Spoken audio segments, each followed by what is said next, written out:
Во оваа видео презентација ќе биде представен начинот на кој се врши претплата на dejure.mk. Се движите во менито каде што го пишува вашето име и презиме, кликнувате врз него и во подменито профил претплата. Се појава вашето име и презиме, вашата имейл адреса и датумот кога сте го активирале вашиот акаунт. Во моментов немате активна претплата и кликнувате врз текстот додади претплата. Потоа кликнувате врз текстот пакет за претплата и ви се појавуваат 3 пакети. Основен годишен пакет, премиум годишен пакет, кој во моментов додека го снимаме видеото е актуелен, и мини годишен пакет.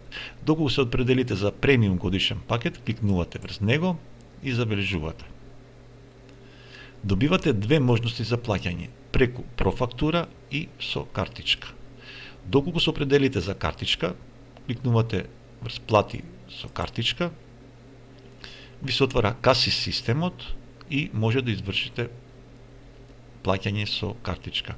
Овој систем е целосно безбеден систем и податоците воопште не идат на dejure.mk, туку во вашата банка. Значи не сте ни први ни последни кои плаќале преку картичка на dejure.mk, така да системот е целосно безбеден. Доколку се определите да платите со профактура, тогаш кликнувате врз плати со профактура и на вашата имейл адреса е испратена профактура, врз основа на која можете да го извршите уплаќањето на средствата.